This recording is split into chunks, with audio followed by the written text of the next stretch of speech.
Hey everybody, welcome to this video where we are going to discuss NHL 26 Hockey Ultimate Team Mode, also known as HUT to most of you that are familiar with it. We're going to go over the marquee event that is currently going on right now.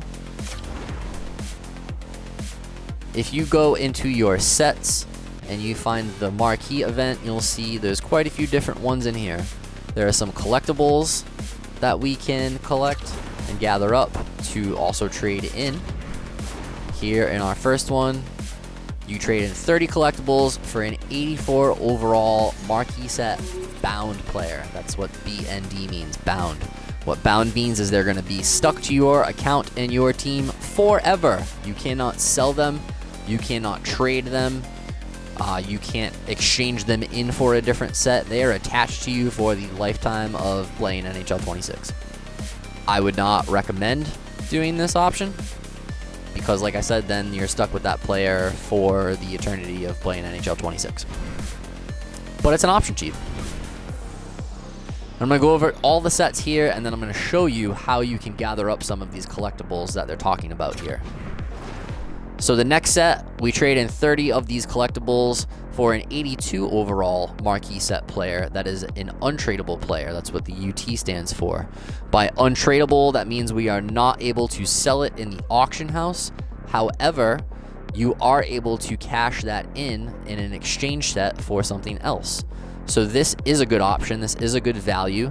You'd be able to use this 82 overall player to knock out all of your marquee items over the next 11 days, as you can see on the counter there, that remain in the event at the time of recording this. And then when you're done, you'd be able to trade in those 82s for something else potentially. Let's see here actually. Looking at my chart I made myself and just went over in another video. 82 overalls you'd be able to use in potentially your Team of the Week sets, the marquee sets, your rookie sets, or your captain sets. So this would be a valuable card to have down the road.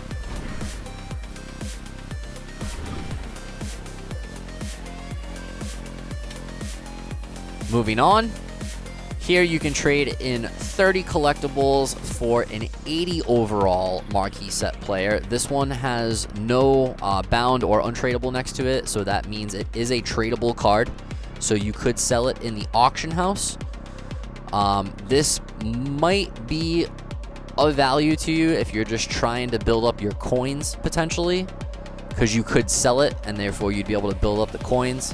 However, I personally think it's a better idea to use your 30 collectibles for the 82 overall player, because the 82 overall player is going to be of higher value to you altogether, even though you can't sell it for the coins, and I'll show you that momentarily. So your third option for using the 30 collectibles is an 80 overall player that you could potentially sell/trade and also exchange into future sets as well. Not a bad option necessarily, but not the best. These last two options here, for 10 collectibles, you can get a 70+ overall untradeable player. Wouldn't really recommend that either unless you don't have 30 collectibles to make one of these.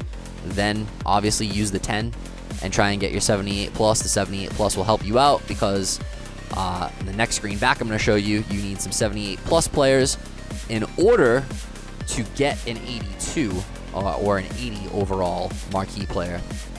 And then the last set here, you're going to be taking your 5 collectibles. You get yourself a 76+ overall player. Not really the best option here either, but again, if you just have extra collectibles hanging around because you can't make 30, why not use them to get something, right? There were some that I didn't trade in for the, I believe it was the Fresh Ice event, and now they're just stuck in my collection. So I would recommend using your collectibles as much as you can before the event is out. Otherwise, you can't usually trade or sell those collectibles, and they just sit there and do a bunch of nothing, and it's wasted rewards and wasted effort on your part. So going back to the main screen here for the marquee set, we went over this first option here, all the different collectible sets where you can use the collectibles. Now here, all these other sets, you're going to be able to use players, okay? So our first player set, you can exchange 3 78+ overall players to acquire an 80 overall marquee player. Now, I just mentioned here in the collectible sets, you could trade in 10 collectibles to get yourself a 78 plus overall player. So that could get you one of the 378 plus players that you need in here. If, let's say, you come up short for some reason and you have short collectibles, you don't have 30 collectibles, but you also don't have 378 plus players. You can take 10 of those collectibles, get yourself a 78 plus player, come cash in here, you get yourself an 80 overall marquee player that is untradeable. So you can't sell it in the auction house, but you can cash it in for other things, which is good because this next one over here, for an 82 overall marquee player who is also untradeable, you would need to cash in 3 80 overall marquee specific players. So 80 to 81 overall marquee players, you trade in 3 of them, you get an 82 overall marquee player who again is untradeable. You would not be able to sell them in the auction house, you would only be able to exchange them in sets in the future. And those 82s, like I mentioned, you can use them for the marquee event here in the master player sets that we're going to go over. You'd also be able to use them in team of the week sets potentially, as well as your rookie sets and your captain sets. So 82s are a good value right now. The master player sets, we have Jack Hughes, Kirill Marchenko, Aaron Ekblad, Josh Morrissey, and Andrei Vasilevsky available to us to pick. I haven't looked at the actual card stats yet, but from a few of the videos I have seen that are out there, it looks like Ekblad is kind of the pick to take here. But in order to put together any of those players, you need 3 of these 82 to 84 overall marquee players that we were just talking about, plus an extra 2 random 82 to 84 overall players of any other collection type. So these are where your 82s come into value.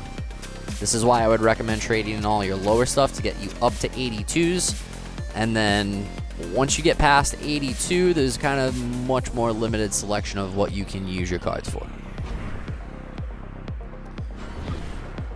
So those are all of the sets that we have available to us. Now, I mentioned there are some collectibles that you can acquire as part of rewards, and you'd be able to use those collectibles here in the collectible sets. Those are going to be and part of your objectives. So if we look at some of our objectives, you can see over in the event section, we have the marquee week 1 objectives.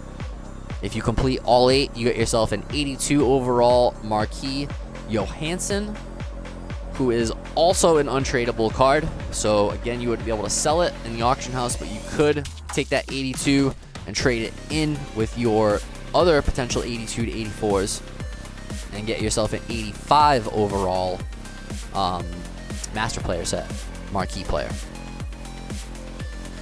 The other objectives down here through the list in marquee all get you these collectibles. So here you can see we win 3 games in ranked HC, which is HUT Cup, I believe, or Cup Chase.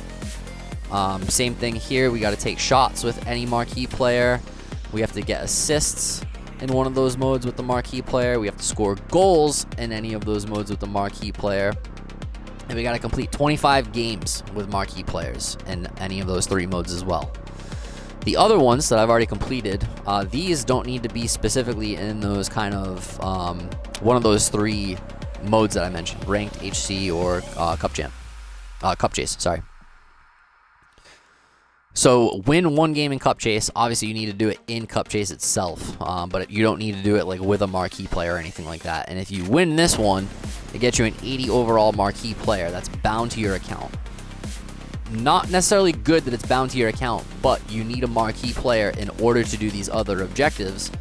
So that's a good one to get done. I'd recommend getting this objective completed as soon as you can to acquire that marquee player and then start running through other objectives and things with that marquee player to start building up things and getting more rewards.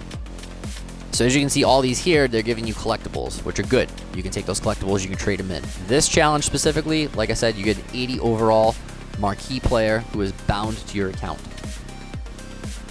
Next one down, we had shot blocks with any marquee player, but notice it says any mode next to it. So what I did was I went into the wild card mode and also the HUT moments as well.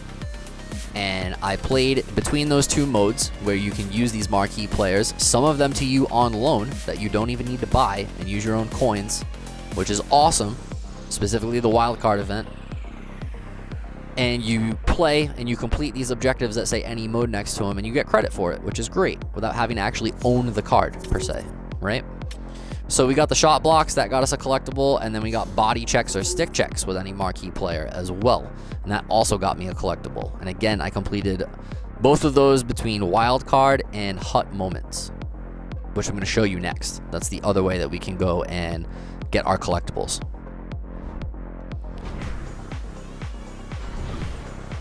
So moving out of objectives, we go back to our main screen here. We're going to choose a different mode.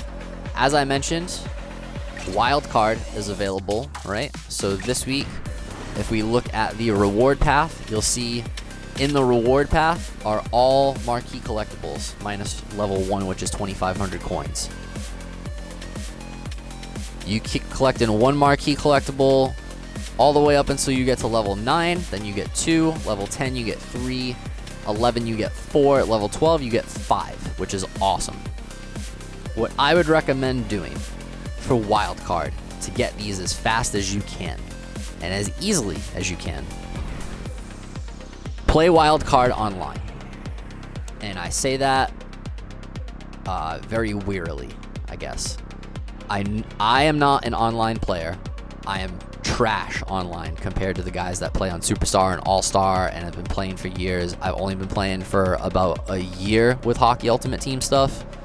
I only play on semi-pro to pro level. Not that good, so I get demolished online. So it's not necessarily fun, especially with Wildcard online, because it doesn't seem to have good matchmaking abilities, in my opinion. You get paired up with all sorts of random people. I've played really good people. I've played people who were complete beginners worse than me. So go into Wildcard, put your team together. When you make your team now, I can't show you the draft screen, unfortunately, but this is what it's going to look like. And I believe this week, these top 2 lines were pretty much empty. What I would recommend doing, try and fill in as many of these marquee players as you can, as many of the specific event type players as you can, right? And this is going to be for every event that comes up, but marquee was what we're talking about in this video. Load up as many of these marquee players as you can. You'll see some of these have the little lock next to them. That means they were already there. But for example, my first defensive line, I picked 2 marquee players. I put Kevin Fiala out there as well as Alex Iafallo. That was the most that I could get out there, along with Andrei Vasilevsky, who doesn't really do too much for me objective-wise because there wasn't much with goalies that I could do, right? But using Matheson, Falk, Blankenberg, Johansson, Fiala, and Iafallo, I was able to get those other 2 objectives done that I showed you, which I'll go back to real quick in the objective screen now. In Marquee, in week 1, these that I completed down here, the shot blocks and the body checks or stick checks, I completed those in Wildcard with those cards that I showed you, and I did not own any of those cards. So basically I got free rewards using cards that were free to me on loan, and I was able to complete the objectives, get rewarded for it, and keep moving along. The other way you can get some collectibles is going to be in moments. So again, if we go back to our main screen, we go to HUT moments. You're going to want to go into the marquee moments.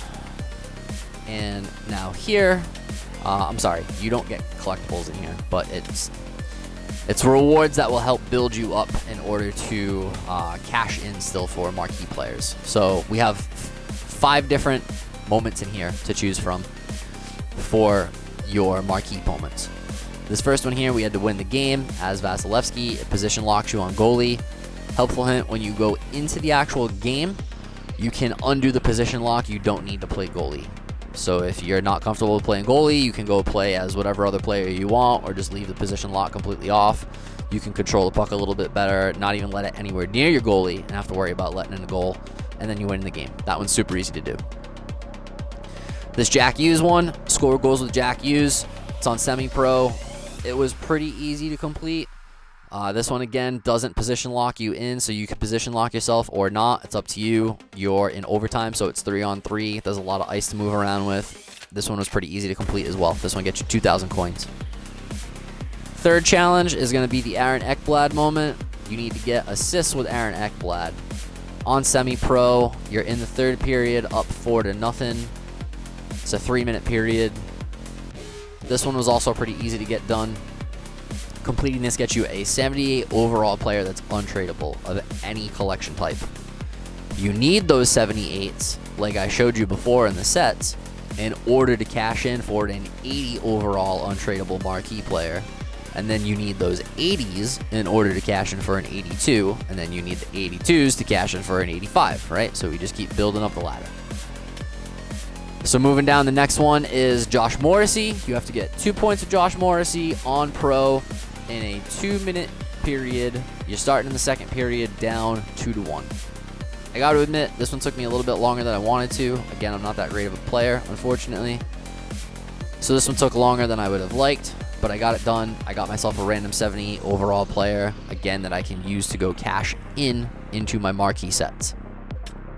Now, the last one here that I have yet to complete, it's really hard. You're playing on All-Star difficulty with 2-minute periods. You're starting in the first. You are up 2-1. You got to score 3 goals with Kirill Marchenko. And if you do that, you get yourself an 80 overall marquee player that is untradeable. That's a really good reward. That would get you another marquee player. Then you would be able to knock out more of the objectives in a mode like Cup Chase, or ranked, or any other competitive modes really there. Champions as the other one there, Cup Champions.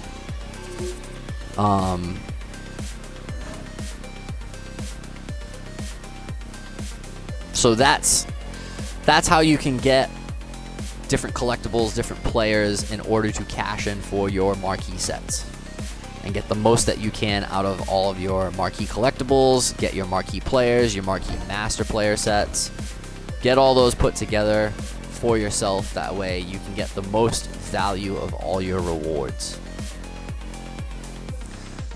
But that was a very long-winded explanation of the marquee event, how it works, how you can use your collectibles, how you can use your cards and your other rewards provided to you as well, and what I would recommend using them for. I hope you all enjoyed the video. Stay tuned for more in the future, and stay strange. Thanks for watching.